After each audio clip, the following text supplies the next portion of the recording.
Susunod. Ito na ang oras para makasaksi ng isang himala. Akin na ang cellphone mo. Hala. Naging barya talaga ang cellphone ko. Salamat sa papuri. Ang bilis naman ng mga kamay niya. Hindi ko man lang nakita. Whoosh.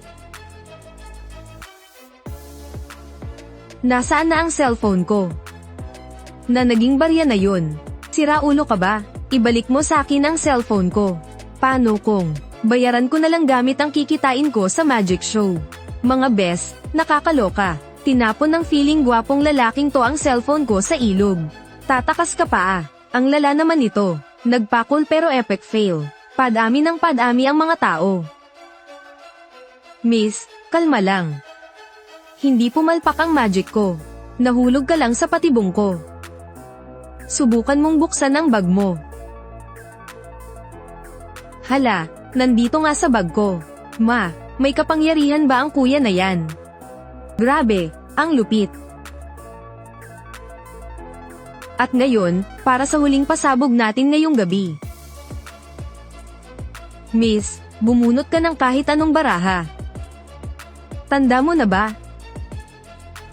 May 54 na baraha sa isang deck. Bubunot ako ng isa nang hindi nakatingin. Ano ang tsansang makuha ko ang baraha mo? Isa sa 54, mali. Para sa akin, 100% yan.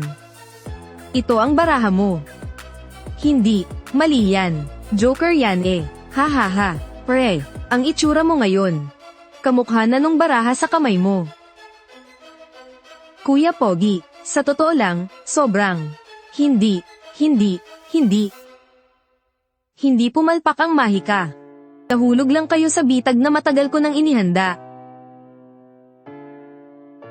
Anong nangyari? Nawalan ba ng kuryente? Tingnan nyo yung gusaling iyon, bilis. Baraha ko iyon ah, himala, isang himala ito. At dyan nagtatapos ang perpektong mahika. Mukhang naging matagumpay ang palabas mo ngayon ah. Kami ang departamento ng Bansang Dragon na nagbabantay sa mga may kapangyarihan. Joke eh, na-detect namin na gumamit ka ng kapangyarihan ng walang permiso para guluhin ang kaayusan ng publiko. Sumama ka sa amin. Hala, seryoso ba, sir? Baka naman maling tao ang hinuhuli nyo. 17. Magsabi ka ng totoo. Kalokohan. Sa itsura mong iyan, mukha kang 27. Lauzang, kumalma ka, idaan natin sa maayos. Binata, kapag lumabag ka sa batas. Kapag nalaman ito ng mga magulang mo, hindi ba sila malulungkot? Patay na po ang mga magulang ko. Pasensya na. Magsalita ka na. Bakit mo inabuso ang kapangyarihan mo? Kapangyarihan. Wala po akong ganyang kakayahan ah. Nagmamaang-maangan ka pa ha. May nag-report sa amin, sa harap ng napakaraming tao. Nagpalabas ka ng barya at cellphone mula sa hangin. At pinatay mo pa ang kuryente sa buong lungsod ng 5 segundo. Iyan ang senyales ng paggamit ng kapangyarihan. Sir, una sa lahat, salamat dahil na-appreciate nyo ang galing ko sa mahika. Pero gusto ko lang sabihin, fake po ang lahat ng iyon. Fake. Yung pagpapalabas ng barya, nagtago lang ako ng maaga sa palad ko. Yung cellphone na tinapon sa ilog, laruan lang iyon. Binalik ko na agad yung totoong cellphone sa bag ng mayamang ale. At tungkol naman sa pagkawala ng kuryente sa buong lungsod. Isa yung light show sa building. Sinuhulan ko na yung electrician ng maaga. Ang laki kaya ng ginastos ko dun ah. Nanghihinayang talaga ako sa pera ko. Anong tinatawa-tawa mo? May naisip lang akong nakakatawa. Ikaw, anong tinatawa-tawa mo? Nanganak kasi ang asawa ko. Pinag-try-try-pan nyo ba ko? Mr. Joe, diretsuhin na natin to. Kahit anong paraan pa ang ginamit mo, ilabag mo na ang unang patakaran ng kodigo ng mga maharlika. Bawal magpakita ng kapangyarihan sa harap ng mga ordinaryong tao. Ordinaryong tao lang naman talaga ako ah. Yung ganyang pagmamaang-maangan mo. Halatang galing ka sa eskwelahan ng mga maharlika ng Bansang Dragon. Wala nga akong pambayad sa ganyang eskwelahan eh. Sige na nga, magkano ba ang multa? Kamatayan. Ha? Kamatayan dahil lang sa isang magic trick. Ganyan ang patakaran. Pas na ko dyan. Babay na sa inyo. Tatakas ka pa ah. Ay nadulas ang kamay ko. Paanong napunta sa kamay mo yung posas? Ikaw. Diamante ng sandaigdigan. Hahatiin ang kahit na ano. Diamanteng ano ka mo? Teka lang, Brad. Totoo nga yung kapangyarihan mo. Bumigkas ka lang ng tula na sira mo na yung posas. Ito ang totoong kapangyarihan. Kakayahan ng Diamante 2 paghihiwa. Regalo to ng mga Diyos noong ika-18 kaarawan ko. Eka diba meron ka rin yan? Wala akong ganyan no. Hindi ka nakatanggap ng baraha galing sa mga Diyos noong mag-18 ka. Sinabi ng 17 pa lang ako eh. E kailan ba ang birthday mo? 5. 3, 2, 1. Ang liwanag na to huwag mong sabihin. Aba, hari ng baraha ah. Ito ba yung sinasabi nilang regalo para sa ika-18 kaarawan ko? Paggising ng Divine Card, binabati kita, nakuha ng host ang Joker Card. Ang kaisa-isang Divine Card, kakayahang kopyahin at angkinin ang kapangyarihan ng lahat ng iba pang baraha. Isa tong cheat ability. Batay sa sitwasyon, kasalukuyang kumukuha ng random na kapangyarihan. Tapos na ang pagkuha, kasalukuyang anyo King of Clubs. Eksklusibong kapangyarihan, baguhin ang posibilidad ng mga mangyayari. Pagkaka-cooldown pagkatapos gamitin ng isang beses. Yung sinasabi niyong Divine Card, ito ba yung tinutukoy nyo? Kay King of Clubs. Ay ikaw kala-18 mo lang ba talaga? Walang halong biro, pasensya na po talaga. Sa naidulot naming abala sa inyo. Ginoong Joe, isang malaking maling akala lang po yung kanina. Maling akala lang po talaga. Ang laki ng potensyal mo, ay ho. Kaya sana, bumalik kayo rito at maglaro ulit ah. Hoy, ang mga may hawak ng club cards ay mga henyo sa mga henyo. Siguradong kukunin siya ng masamang grupong Skull Society na yun. Ang bata pa naman niya. Paano kung balikan niya tayo at mag-higanti? Itikom mo nga yung bibig mo, baka mamalasin pa tayo. Sa buong mundo, may 52 divine cards lang, na nahahati sa 4 na suits. At ang mga may hawak nito ay tinatawag na mga esper.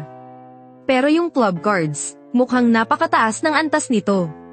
Kaso peke lang tong King of Clubs ko. Ang totoo niyan, wala talaga siyang suit. Walang numero, isa lang siyang Joker. At ang Joker card na to, ay wala man lang doon sa 52 divine cards.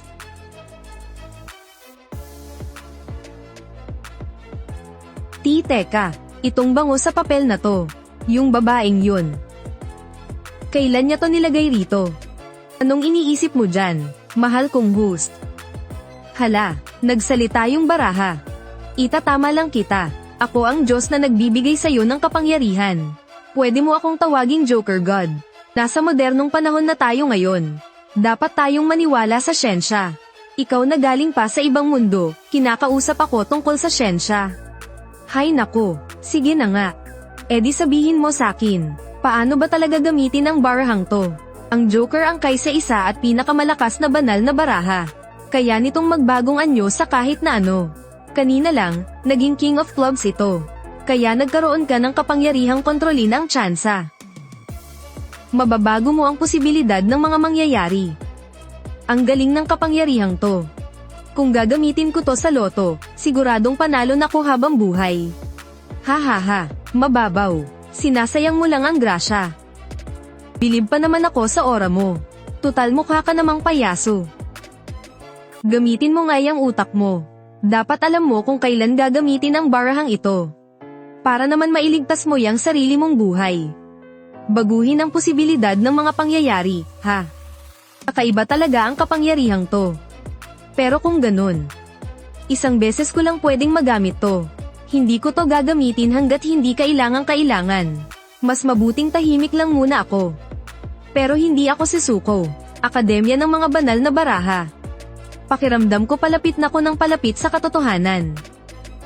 Kumpirmado na ang impormasyon. Nagpakita na ang King of Clubs sa bansang Dragon.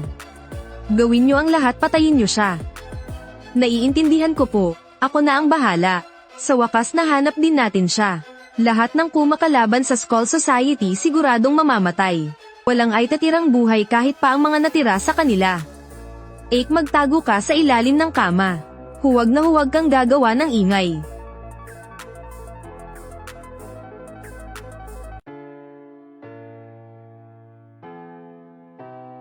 Yung panaginip na naman na yun. Yung salarin na hindi ko maaninag ang mukha. At saka ano nga ba yung huling sinabi ni Mama? Bakit hindi ko talaga maalala yung sinabi niya? Sandali lang, huwag mo nang pindutin. Hello, guwapo, mukhang natanggap mo na ang love letter ko. Sino ka ba talaga? Magpapakilala muna ako. Profesor ako sa Dragon Country Elite Academy. Ako si Chen Yun. May hawak ng God Card, Diamond 5. Yung sikreto ng mga magulang ko. Ano ba talaga yon? Guwapo, di ba sinabi ko na sa'yo? Sumama ka sa akin sa God Card Academy. Sige, kailan tayo aalis? Ngayon na, dear. May entrance ceremony ang mga freshmen. Na mag-uumpisa ng alas 8 ng umaga. Rush hour ngayon ah. Kahit lumipad pa tayo, hindi na tayo aabot. Teka, anong gagawin mo? Kaka-18 ko lang ah. Diamond, hubugin ang paligid. Ikalimang dimensyon, dalhin kami sa aming patutunguhan. Ito ba ang kapangyarihan ng God Card mo? Pakiramdam ko isiniksik ako sa washing machine at pinaikot ng 800 beses. Tama, yung kanina, iyon ang kapangyarihan ko. Spatial jump. Kaya pala ikaw din ang nag-iwan ng papel na yun. Kung gusto mong opisyal na makapasok sa academy, kailangan mo munang pumasa sa 3 entrance exams. Tungkol naman sa mga magulang mo. Sasabihin ko sa'yo lahat kapag nakapasok ka na. Umalis agad. Sana man lang sinabi mo kung anong exam yun. Sa lahat ng freshmen, pumila na kayo para sa first round ng entrance exam. Uy, freshman ka rin ba? Anong pangalan mo, pre? Medyo simple kasi yung suot mo ah. Isa ka rin ba sa mga nagkanda kuba't isinangla ang lahat, para lang makapag-ipon ng pangmatrikula, mula sa isang maliit na pamilya ng mga maharlika? Parang ganun na nga. Nabalitaan mo ba, may isang matinding tao sa batch natin ngayon. Pinatay niya ang kuryente sa buong Donghai City ng 5 segundo. Kahit yung financial tower ng pamilya Ye, nawalan ng ilaw. Sabi nila, isa raw siyang commoner na wala pang 18 taong gulang. Nakuha niya ang pinakabihirang Club God Card. Yung tipong hindi pa nakikita sa buong Dragon Country. Teka, hindi ba't ako yun? Ayun si Senior Li Hanfeng. Sabi-sabi na siya raw ang top 1 sa buong eskwelahan nung entrance exam nila noon. May parangkang pa sa entrance exam. Syempre naman. Ito kaya ang magsasabi kung makakasurvive ka rito sa eskwelahan. Mana level, 3. God Card, Diamond 4. Mana level, 5. God Card, Spade 6. Pasado. Mana level. Ano yun, bro? Hindi ba tinuro sa'yo ng pamilya mo? Para yang combat power sa mga video game. Ang mana ay ang natural na enerhiya na taglay ng mga maharlika. Na kayang umabot hanggang 10 puntos. At sa katawan lang yan ng mga maharlika matatagpuan. Imposibleng magkaroon nito ang mga commoner. Hindi ko na pinapangarap na maging sobrang lakas. Basta huwag lang bababa sa 3 puntos na passing score, ayos na sakin.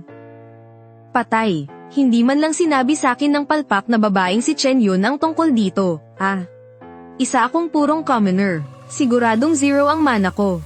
E di mabubuking agad ako nito. Pabala, nak-aid detect ng mataas na enerhiya. Mana level, 11. God Card, Diamond 8. Rating, S-Class. Grabe, tong si Yaling Tian. Kakapasok pa lang, binasag na agad ang 10 puntos na limitasyon. Sino naman si Yaling Tian? Kuya, hindi mo man lang siya kilala. Yung financial building na nag-blackout kahapon, pag-aari ng pamilya Ye. Ayun ba? Siya ang young master ng pamilya Ye. Kilala yan sa pagiging mayabang at siga. Kaya huwag na huwag natin siyang babanggain. Magic Level 15. Divine Card, Queen of Spades. Grabe, isa na namang halimaw. At isa pa siyang queen. May pinagkaiba ba ang queen sa ibang mga numero? Malaki ang pinagkaiba.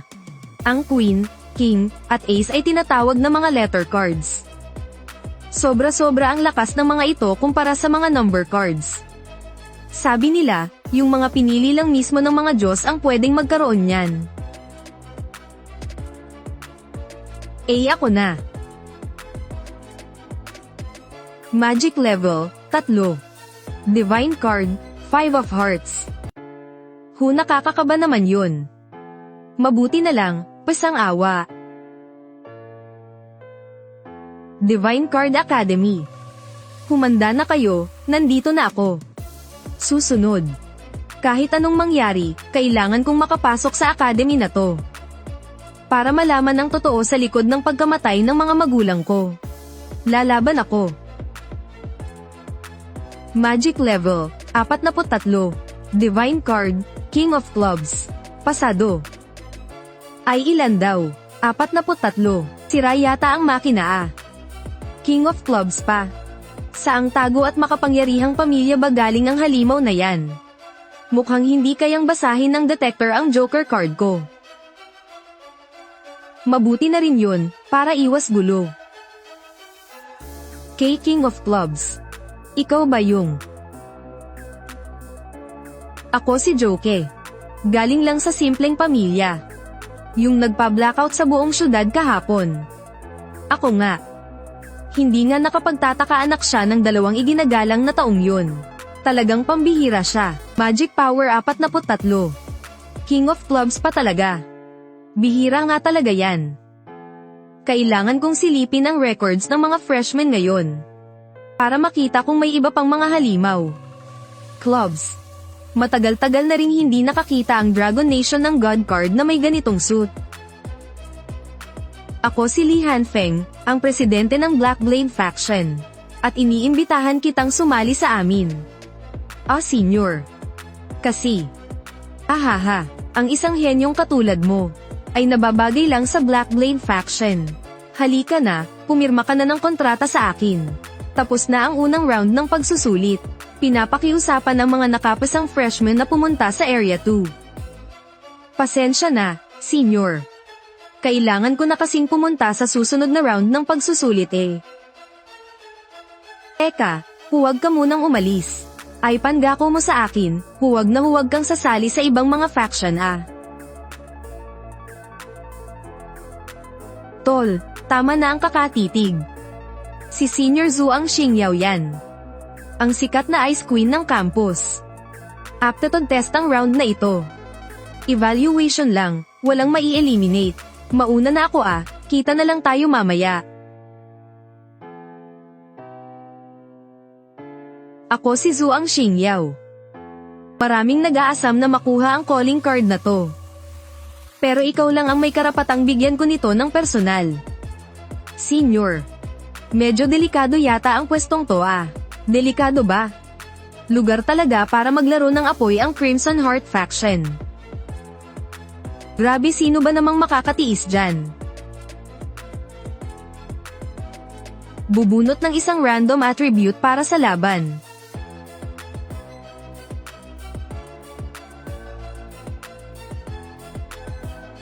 Naghahanda na para mag-teleport. Heto na naman yung pakiramdam na parang isiniksik ako sa umaandar na washing machine.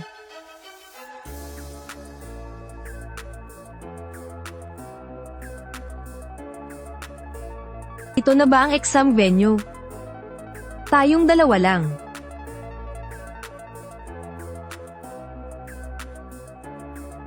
Anim na lagayan ng bala. Isang bala. Sasalitan natin itong ipuputok sa sarili natin. Hanggang sa may isa sa atin na ma-eliminate. Simple at madiugo, gusto ko yan. Oy, pre. Ikaw ba mauuna o ako? Tingnan ko nga, Sino kaya ang minalas na mapunta sa grupo ni Joke? Bigo ang pag-load ng datos. Puwersahang ina-activate ang Death ID. Isa itong ghost account. Ang ganitong galawan ay parang gawain ng mga killer mula sa Skull Society. Patay, nasa panganib si Joke. Itigil ang test, bilis, patayin niyo agad ang system. Nagpanggap na bagong estudyante ang killer na yun. Ang target niya ay patayin si Joke.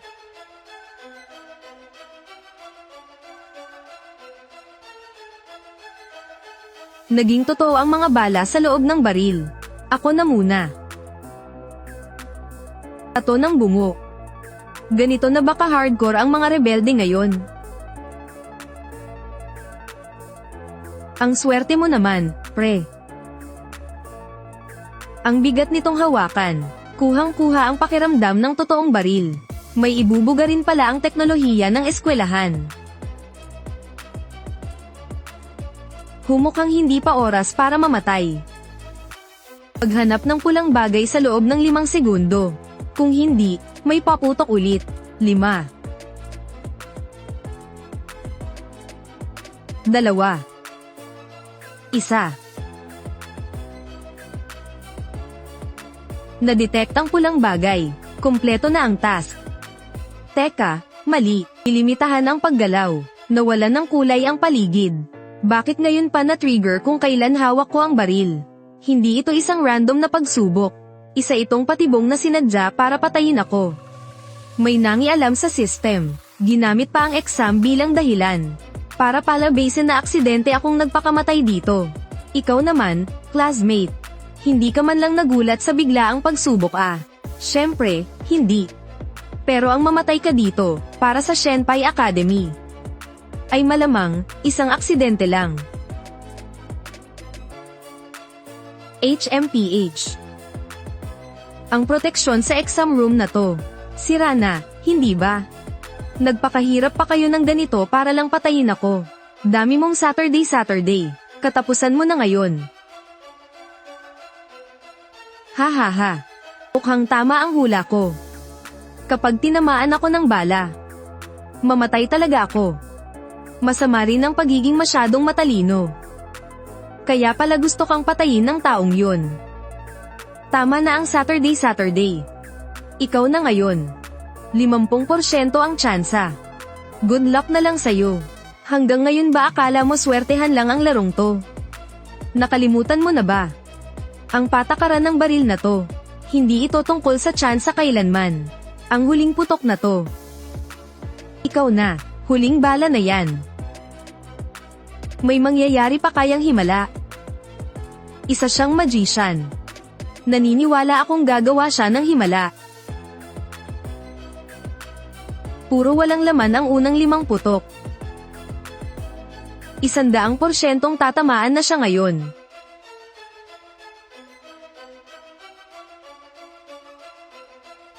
Hi.